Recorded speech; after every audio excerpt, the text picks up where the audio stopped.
US और Israel ने मिलकर ईरान पे कोऑर्डिनेटेड अटैक कर दिया है और उनके न्यूक्लियर साइट्स को टारगेट किया जा रहा है। युद्ध फुल स्केल पे है। ईरान ने भी रिटेलिएटरी अटैक कर दिया है और अबू धाबी में यूएस के मिलिट्री बेस पे अटैक किया है। इसमें इंडिया के लिए क्या बहुत बड़ा रिस्क छुपा हुआ है, इस वीडियो के एंड तक रुके रहिए, बताता हूं। बाकी ग्लोबल एसेट क्लासेस को भी समझते हैं। अगर हम गोल्ड को देखें, क्योंकि आज ट्रेडिंग नहीं हो रही है, तो गोल्ड येस्टरडे जो है 1.8% ऊपर क्लोज हुआ था। सिल्वर जो है येस्टरडे 6.23% ऊपर क्लोज हुआ था। बिटकॉइन जो है पिछले 2-3 दिनों से गिरते जा रहा है और आज अकेला करीबन 2.6% नीचे है। कल भी 2.4% नीचे था।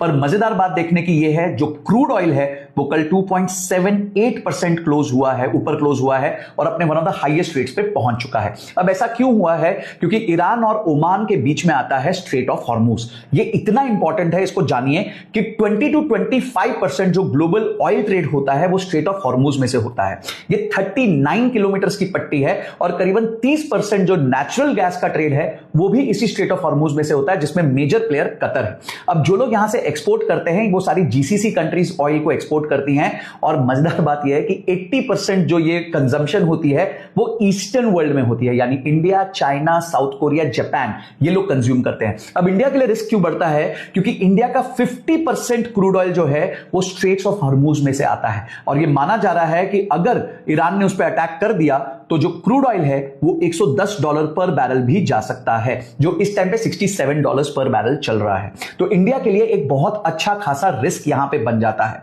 तो इंडिया को क्या होगा, हमारे लिए एसेट प्राइसेस क्या होंगे, गोल्ड का क्या होगा, सिल्वर का क्या होगा, क्रूड का क्या होगा, ये हमें मंडे को पता चलेगा। अगर मंडे युद्ध पे विराम लगता है तो ठीक है, नहीं तो प्रॉब्लम हो सकती है। और डोनाल्ड ट्रंप ने इस बीच में आके बोल दिया है कि भाई मेरी तरफ से फुल फ्लैश्ड अटैक हो गया है और वहां की प्रशासन को, पुलिस को, मिलिट्री को सरेंडर करने के लिए बोला है कि आप सरेंडर करोगे तो आपके साथ दुर्व्यवहार नहीं करूंगा, आपको ठीक रखूंगा, नहीं तो आप मरने के लिए तैयार हो जाइए। इतने स्पष्ट शब्दों में उन्होंने बोला है। और उसके बाद एंडिंग में उन्होंने बोला वहां के लोगों को कि अब आप टेक ओवर कर लीजिए ईरान को और अपनी खुद की सरकार लेके आइए। तो सोचिए कि एक अनार्की का कॉल टू एक्शन दिया गया है एंड पे।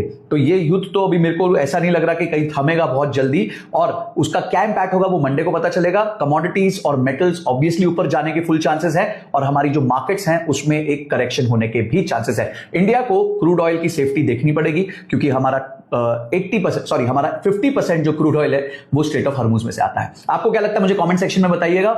वीडियो दोस्तों के साथ शेयर करना ताकि उनको जियोपॉलिटिकल इंपैक्ट पता चले कि क्या होने वाला है आगे।